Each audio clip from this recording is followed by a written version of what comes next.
કે ધાર્યું હતું ને એના કરતાં તો વધારે આપી દીધું.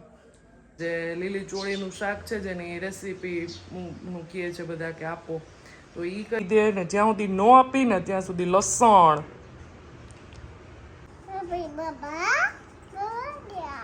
Very good. અંશુબેન અહીંયા મારો રિસેપ્શનનો ચૂડલો પહેરીને બેઠા છે અમારે. ચલો આજે છે ને હનુમાન જયંતિ છે ને, તો મારી એવી ઈચ્છા છે કે હું છે ને જય શ્રી કૃષ્ણ બધાને, જય જલારામ. કેમ છો બધા? 12 વાગ્યા છે, રેગ્યુલર આપણો ટાઈમ છે વ્લોગ સ્ટાર્ટ કરવાનો.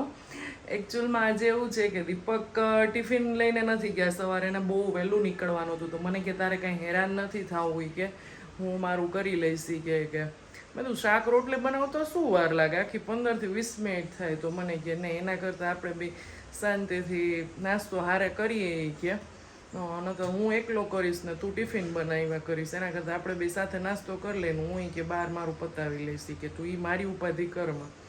એટલે પછી આપી દઉં અંશુ. એટલે પછી એ રીતનું છે. આજે લીલી ચોળીનું શાક છે જેની રેસીપી કહે છે બધા કે આપો, તો એ કરી લઈએ ને. આજે છે હનુમાન જયંતિ, આપણા બધાના એકદમ દયાળુ ને કૃપાળુ આપણા દાદા, એનો આજે જન્મદિવસ છે. તો હનુમાન જયંતિની બધાને ખૂબ ખૂબ શુભકામના. જે સવારથી રાત સુધીમાં કંઈક બનાવવું છે દાદા માટે, શું બનાવવું હજી કાંઈ ડિસાઇડેડ નથી, અત્યારે બનાવવું અથવા સાંજે. એટલે જોઈએ હવે લીલી ચોળીનું શાક આપણે રેસીપી જોઈ લઈએ. ત્યાં હિયાબેન પણ આવી જશે ને જમવાનું પણ રેડી થઈ જશે. જય શ્રી રામ. આજ તો બોલવું જ પડે. આજે બર્થડે છે હનુમાનજીનો, હનુમાન દાદાનો. હા, તો આજે બોલો જય શ્રી રામ જોરથી. હો, એમ નહીં, જોરથી. આમ આમ આમ બોલો જય શ્રી રામ. આમ નામ તો હાલો બોલો, જોરથી બોલો જય શ્રી રામ બોલો. ચલો બુ આપી દઉં ને. ઓકે. તું કાલ બર્થડે પાર્ટીમાં ગઈ હતી તો અહીંયા મજા આવી તને? બર્થડે પાર્ટીમાં ગઈ હતી અહીંયા આવીને તું શું બોલતી હતી કે બર્થડે પાર્ટીમાં શું હતું? સોઆ કેક. શું શું? સોઆ કેક. અને પછી શું કરતી હતી તું આમ તાલી પાડીને? ત્યાં તે શું કર્યું? બધા કેક કટ કરતા હતા ત્યારે તું શું બોલતી હતી? બોલો. Happy birthday. હા, કેમ કરતી હતી તું? એ બધાને દેખાડો, તાલી પાડો. કાલ તું મમ્માને બતાવતી હતી ને કે મેં આમ કર્યું, એમ બધાને બતાવો. હાલો. હા, એમ શું બોલતી હતી? વાહ, આવું તો રાત્રે નહોતી બોલી. કાલ રાત્રે તું શું બોલતી હતી? સોવા કેક હેપી બર્થડે એમ બોલ દેતો, એકવાર બોલ દેતો. વાહ ભીડું, વાહ. તું સિરમથી નેલ પોલિશ મારી પાસેથી લઈ લીધું, પરાણે સિરમ. હું હેરમાં લગાવતી હતી ને તો, અને પછી હવે એની નેલ પોલિશ કરી. એમાં જરાક જ હતું એટલે મેં વળી આપ્યું. ને ઊંચું ચડાવીને રાખ્યું હોય ને તો જીદ કરે આપણી પાસે કે મને આપી દે, આપી દે. ને જ્યાં સુધી ન આપી ને ત્યાં સુધી લસણ. ઈ શું છે તારી પાસે? હે, જોરથી બોલ. પર્પોલિશ. હા, ઓકે. બ્લુ કલરની? Oh my God. એટલે તે આજે બ્લુ ટી શર્ટ પહેર્યું છે એટલે બ્લુ કલરની નેલ પોલિશ. ઓ બાપ રે, પિંક છે. ઓકે. હા, ઈ શું છે? હે, ઈ વળી શું? સિરમ છે દીકરા. ઓકે. લીલી ચોળીનું શાક બનાવવું હોય કે ગવાર બટેટાનું શાક બનાવવું હોય, એ શાકમાં ક્યારેય છે ને પાણીનો રસો ન હોય, એટલે તેલનો જ રસો હોય. એટલે તેલ થોડુંક વધારે લેવાનું. આમ પણ મારા કોઈ પણ શાક હોય ને રેસીપીમાં તેલ મરચું થોડુંક વ્યવસ્થિત જ હોય, કારણ કે મને એવા તેલ મરચાં વગરના શાક ન ભાવે. તમારા ઘરમાં કોઈને હાર્ટ પ્રોબ્લેમ કે એ રીતનું હોય તો ઓછું લેવું.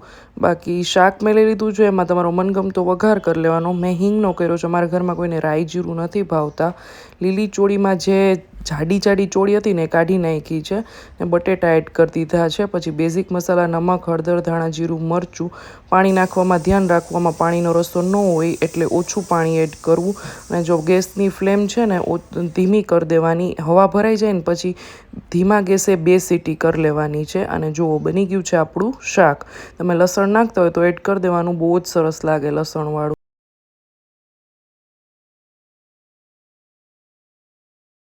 ચલો અંશુબેન, આપણે બે જમી લઈએ. હિયાબેને જમી લીધું. જો અમારી થાળી અહીંયા છે. રોટલી છે, શાક, ટમેટા અંશુને ભાવે, મરચા, પાપડ અને અંશુબેન. હા, એ મરચું છે. અંશુ કહી દે તો એકવાર ગણપતિ બાપ્પા. એમ નહીં, ગણપતિ બાપ્પા મોરિયા એમ આખું બોલ મારો દીકરો. હાલો, વેરી ગુડ. ચલો આપણે બે જમી લઈએ. હાલો હવે. અંશુબેન અહીંયા મારો રિસેપ્શનનો ચૂડલો પહેરીને બેઠા છે. અમારે ડ્રેસિંગ ટેબલમાં છે ને નીચે ડ્રોવર રહે ને એટલે એમાંથી બધું કાઢી લઈએ. કબાટમાં ક્યાંય એવી જગ્યા નથી.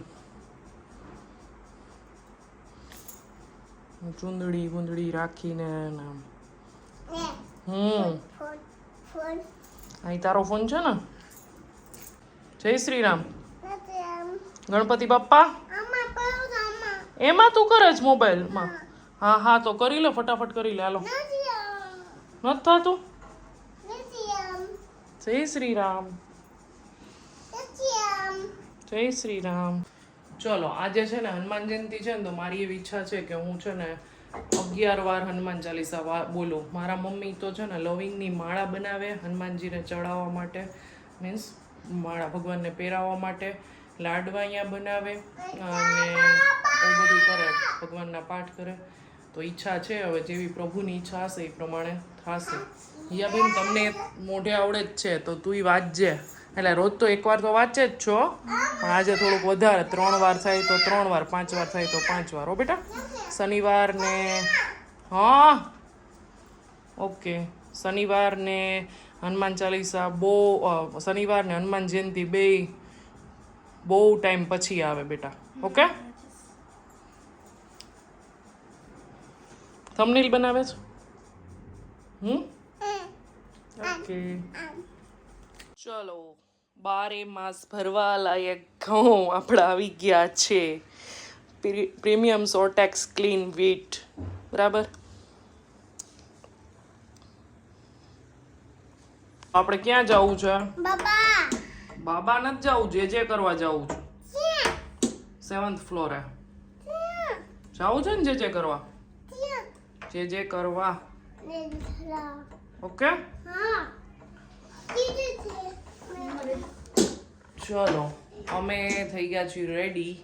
અમારે અહીંયા 7th ફ્લોરે છે આજે સત્યનારાયણની કથા, તો એના માટે જઈએ છીએ અમે. અને સાંજે એ લોકો તરફથી જ પ્રસાદી છે, એટલે આજે એવું છે કે જમવાનું બનાવવાનું નથી, નીચે જમણવાર છે અને સત્યનારાયણની કથા છે.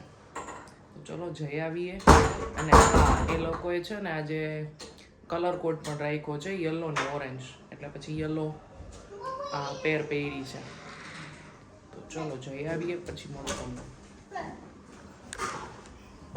આવી ગયા અમે સત્યનારાયણની કથામાંથી, ને 5 મિનિટ જ રહ્યા હશું અહીંયા, કારણ કે બહુ રશ હતો અને પ્લસમાં આંસી રહેતી નહોતી, એટલે હું દર્શન કર્યા અને 2-3 મિનિટ બેઠા. ત્યાં મને મારા દાદીમાને જેને જોયા હશે એને ખબર હશે, એનાથી કદાચ થોડાક નાના, એની અરાઉન્ડ જ એજ હશે, એવડા સબસ્ક્રાઈબર મળ્યા.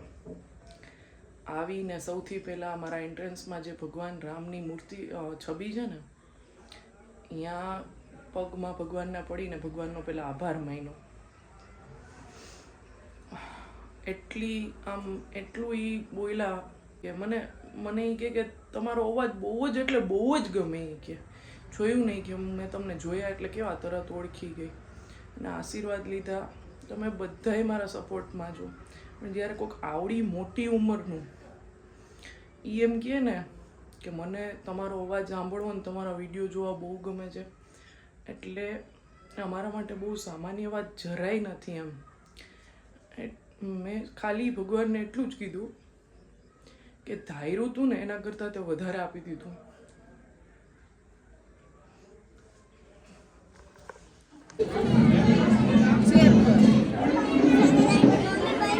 એમાં હિંગળાજ આ તે હાથમાં શું પહેર્યું છે મને બતાવતો પહેલાં. તે હાથમાં શું પહેર્યું છે? હે બંગડી? હા, મારા ફ્રેન્ડનો બર્થડે હતો તો હું એને સરપ્રાઈઝ ગિફ્ટ દેવા ગયો હતો ને, તો ત્યાંથી પાછી અમને થોડીક છોકરાઓ માટે આપી હતી, તો કેક લેતા આવ્યો છું. કેવી છે? કઈ ફ્લેવર છે? મને તો કંઈ ખબર નથી. કસાટા હોય ને એવું લાગે તને નહીં કા એ તને નીચે મૂકીને જમી આવી ને? હા, એટલે તને નહીં.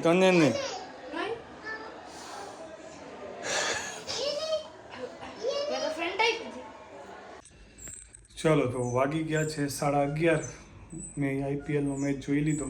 તો રીમા અને હાંસી આજે બપોરે નહોતા સૂતા, એટલે એ બેને બહુ ઊંઘ આવતી હતી, તો એ બે વહેલા સૂઈ ગયા છે. ને આજે મારો વારો આવ્યો છે વિડીયોનો એન્ડ કરવાનો.